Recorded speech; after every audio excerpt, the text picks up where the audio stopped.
பொருளாதாரத்தின் புதிய அத்தியாயம் இன்று தொடக்கம். வருமான வரி விலக்கு, ஜிஎஸ்டி குறைப்பால் மக்களுக்கு ரூபாய் 2.5 லட்சம் கோடி கிடைக்கும். உள்நாட்டு பொருட்களுக்கு முன்னுரிமை அளிக்க பாரத பிரதமர் நரேந்திர மோடி வலியுறுத்தல். ஜிஎஸ்டி சீர்திருத்தத்தால் விலை குறையும் பொருட்கள் விவரம்.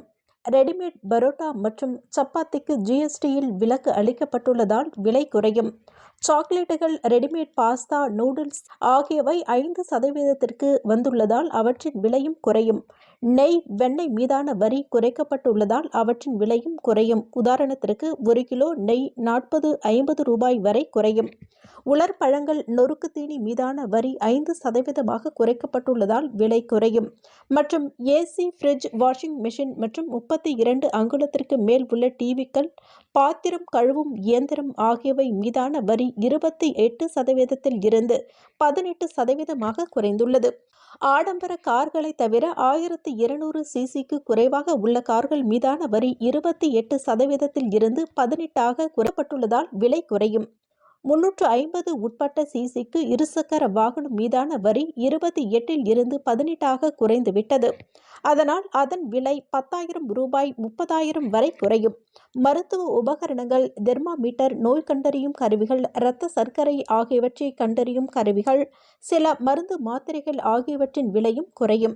மூக்கு கண்ணாடி, லென்சுகள் மீதான வரி 12% இருந்து 5% குறைந்துள்ளது. மேலும் பென்சில், ரப்பர், மேப் மீதான வரி முற்றிலும் நீக்கப்பட்டுள்ளது. சோப்பு, டூத்பேஸ்ட், ஷாம்பு போன்ற பொருட்களின் மீதான வரியும் குறைக்கப்பட்டுள்ளதால் இவற்றின் விலையும் குறையும். பானை, குக்கர், தட்டு, கரண்டி, அடுப்பு, கண்ணாடி, கத்தி, மேஜை, கரண்டியின் விலையும் குறையும். சைக்கிள் 12% இருந்து 5% வந்துவிட்டதால் சராசரியாக 1000-3500 ரூபாய் வரை விலை குறைய வாய்ப்புள்ளது.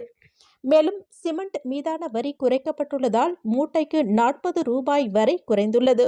விழுப்புரம் நாகப்பட்டினம் புதிய புறவழிச்சாலையில் புதுச்சேரி பாகூர் அருகே சேலிமேடு பகுதியில் புதுச்சேரி கிராமப்புற மக்களுக்கு பாதிப்பை ஏற்படுத்தும் வகையில் அமைக்கப்பட்டு வரும் சுங்கச்சாவடியினை எதிர்த்து மனிதநேய மக்கள் சேவை இயக்க நிறுவன தலைவரும் சட்டமன்ற உறுப்பினருமான நேரு தலைமையில் பொதுநல அமைப்புகளைச் சேர்ந்தவர்கள் சாலை மறியல் போராட்டத்தில் ஈடுபட்டனர். இப்போராட்டத்தில் ஈடுபட்ட சட்டமன்ற உறுப்பினர் நேரு உட்பட பொதுநல அமைப்புகளைச் சேர்ந்தவர்களை காவல்துறையினர் கைது செய்ததால் அங்கு பரபரப்பு ஏற்பட்டது.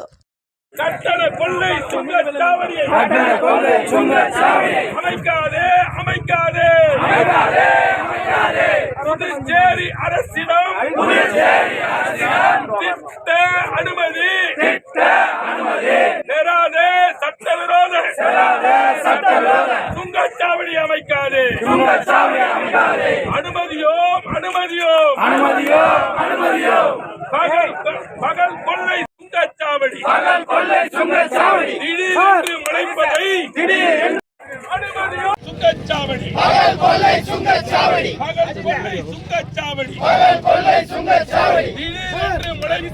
திடீரென்று முளைப்பதை சுங்கச்சாவடி திடீரென்று முளைப்பதை அனுமதியோம்.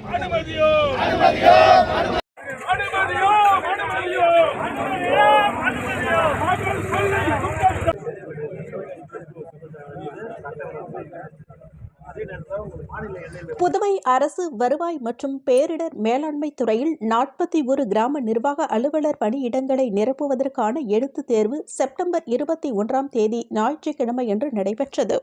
கிராம நிர்வாக அலுவலர் பணிக்காக எழுத்துத் தேர்வை 19,128 பேர் எழுதினர்.